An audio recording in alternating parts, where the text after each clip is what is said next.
Hello! It's everybody's favorite type of Diamond Dynasty video, roster predictions.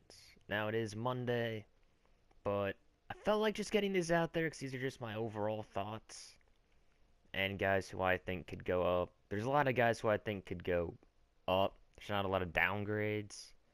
Because I don't know. I just found guys who would go up. But I do have some guys who could go down. So starting off, the St. Louis Cardinals, we have let me see here. We have, I think, four guys who can go up or down. Carlos Martinez and Adam Wainwright. Wainwright has a 2.53 ERA over his last six starts. Martinez has a 1.23 ERA over his last 29 and the third innings. I think that's his last four starts.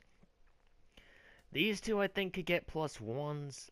I think that because MLB The Show, they've been hesitant to make guys go from that 83 to 85 right off the bat, like with Todd Frazier as an example right there, Jeff Samardzija, Yadier Molina.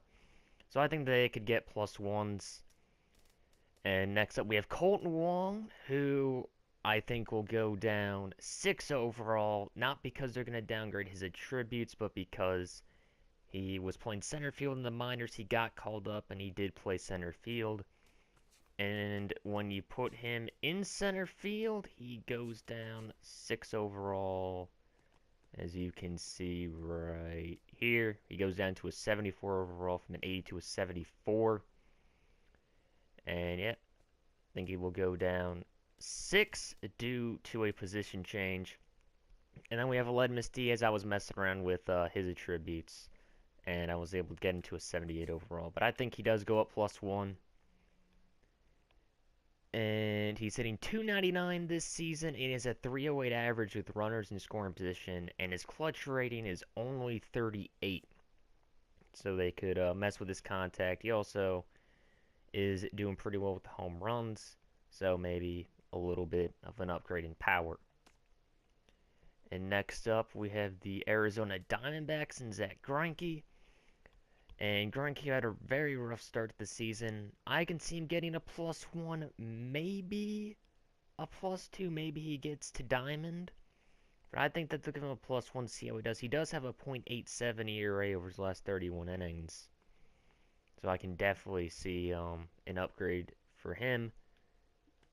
And then we also are going to go to the Chicago Cubs. And we're going to take a look at John Lackey, who has been phenomenal this season, a 2.66 ERA with a FIP of 2.98. In his last 9 starts, he's had 3 earned runs or less, and he is definitely a gold candidate. I think that he goes gold. I think he's had the consistent performance to go gold. Look at those attributes. Home runs per 9 has been real. I think it's like a .7 something. His home runs per 9 in real life. And his hits per 9 is around like 6 or something like that. So he can get some upgrades in those two categories and definitely go, if not to a gold, then he goes 84 and they play the waiting game. They does play the waiting game like they seem to do all the time. And the last pitcher, this is going to be a downgrade candidate, and it is the Houston Astros, Dallas Keuchel. He's had some great performances, but he just hasn't had that consistency. I don't think he's going to go down to silver. I think that they're going to give him some more time. I can see a -1, maybe even a -2. But I think he does get downgraded. Oh yeah, wait, we have one more pitcher actually. One more pitcher. And it is the man who has had the greatest stretch of games in his entire career, James Shields. And I looked at this, and I believe I'm correct on this. A 25.14 ERA in his last 4 starts, which is 11 and a third innings pitched. I don't know how many overalls he's going to go down because he could very easily be a common by Friday. So some big game James Shields action for the downgrade. Next up, we're going to go to a catcher, if I can get to the team. And it is the Baltimore Orioles, Matt Wieters. He's an 80 overall in the game right now. But he does have a 293 average versus right-handed pitchers with 6 home runs. He's not doing so well against lefties, so I think he gets contact righty, power righty, but at the same time they downgrade his lefty contact and power, but he is helped out by his 84 his good fielding stats. But I think a +2, at the very least a +1. Next up, we go to the San Francisco Giants, Brandon Belt, messing around with him. He's hitting .355 with 4 home runs and 7 RBI in his last 9 games. He has good contact already. His power maybe gets messed with a little bit.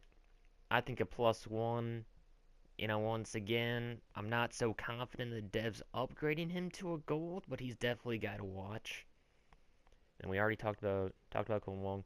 Next up, shortstop, and we have the Toronto Blue Jays, Troy Tulowitzki, just returned from injury, just returned off the DL. I think the DL at least. Maybe he just went to the minors, but he's hitting .171 against lefties, and he has 87 contact. I was messing around with it, but he benefits from his lefty contact and power.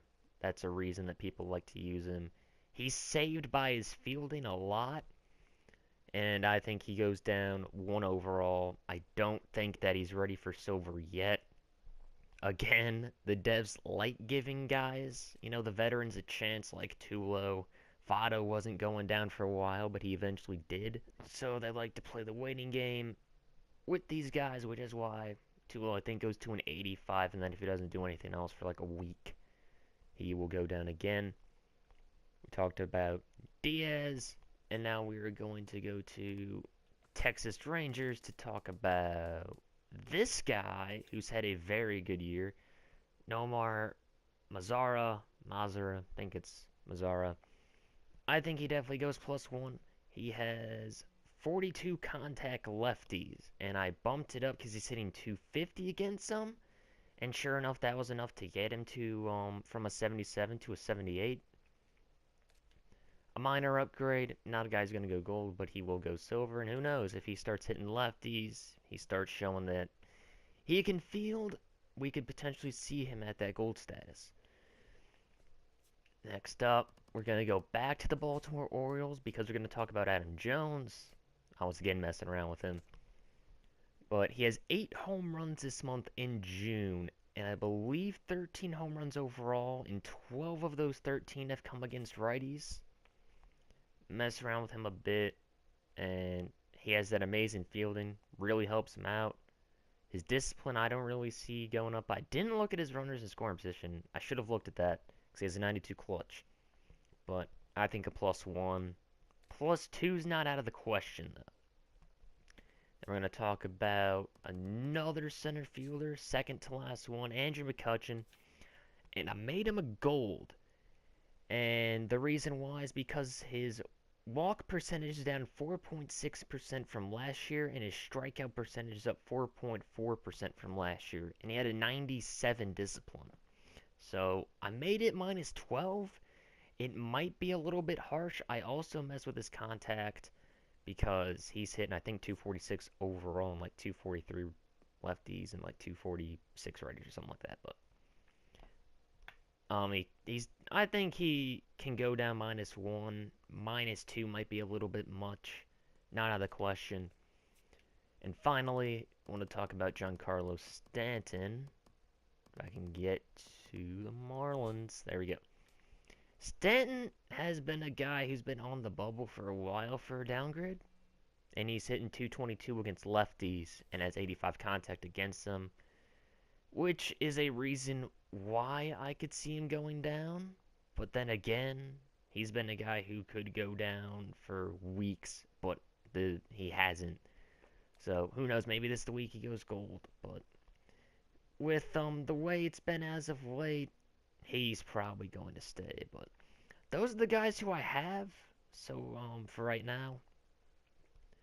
So if I find anyone else, I will make a video about it. But these are my roster predictions. As of right now, let me know what you think. And if there's anyone who I missed, I'll definitely look at them and mess with their stats and see what I can do. But I hope you guys enjoyed these roster predictions. And if these don't turn out well, don't blame me. These are not guarantees. They are my thoughts. Please spare me of your anger if none of these happen. But I'll see you guys next time.